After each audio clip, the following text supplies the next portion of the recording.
There's not one reason. It's normally a number of them. It's normally people grow too quickly, don't do their research, don't do an effective business plan, surround themselves with people that don't know what they're doing, or not people with not the integrity that they want to grow. People say that in business there's a number of things that make you success, luck, timing, and all of those I think is true. I think luck plays a part and timing, but I think the number one thing is a commitment and passionate to what you do. So has that been your key to success? Oh, look, totally. I don't know whether it's actually passion that's driven me, or sheer fear of failure. I'm not quite sure, and I still don't quite know yet. But you look at an athlete, or anyone that is great at what they do, but they're obsessed with it. Like if I wanted, and things have to give. I mean, people say, you know, a lot of conversations are around life balance these days, and you know, how do people achieve that? And I think that the people who truly are successful, though, for a period of time won't have life balance. They will commit themselves completely to the goal at hand to achieve that milestone, that goal. And the athlete will give up friendships and alcohol and diet to actually achieve their goal. A business person will, you know, probably give up their friends and give up a lot of things for a period of time to achieve their goal, because you do have to give your soul to your business to succeed. Now, you've done it with franchising. Yes. How many company-owned stores are still in your network? We have 30 company stores. So we do. It is a very much a business that has 30 company stores, which is a significant amount of stores. Yeah. Is that an essential ingredient? I think so. I never want to lose the IP of my business, or the fact that I am trying really hard for our stores to get as much profit out of them as possible. So if I'm doing that with our stores, then I'm constantly creating tools and services that will help the franchise stores, because it helps me, so it'll help them. And holding them up as an example of the franchisees. Absolutely, absolutely. So we then work very hard on our stores to make sure that they're a pinnacle. Sometimes we don't always succeed, but it's a constant goal.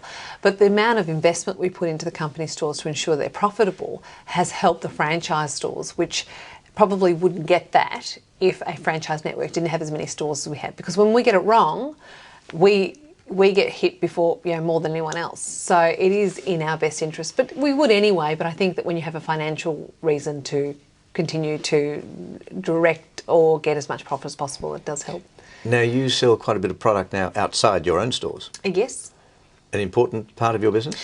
Not at the moment. It's a small part of our business. We have juice in a bottle called Natural Born Juice. We have smoothie on a stick with a company called Bulla. And we have Boost Bites, which is little fruit and nuts in yogurt. So it's an important part that we're constantly trying other areas, and it's a profitable part of the business, but it's a small part of the revenue that the business has, which is probably kind of good, because you don't really want to be at the mercy of the duopoly that we have in Australia with regard to the shopping centres and supermarkets, because it is quite hard. If they do want to drop you, well, that is half your business or all of your business. So I think that would be a tough business to be in. And how do you manage to keep yourselves or the products relevant, interesting?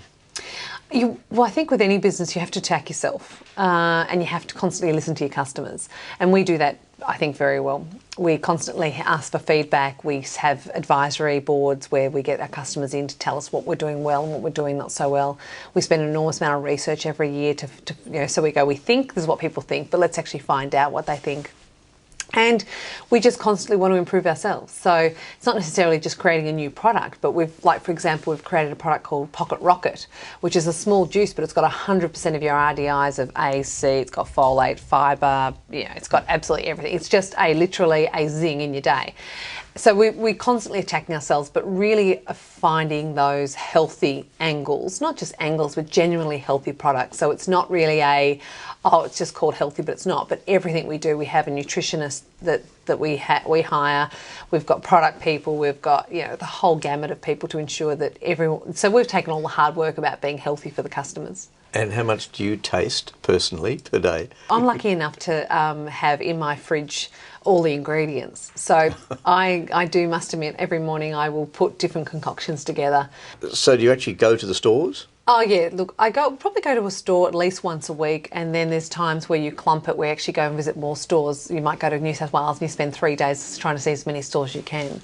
So, but my main focus over the last 2 years has very much been on growing the international arm of the business.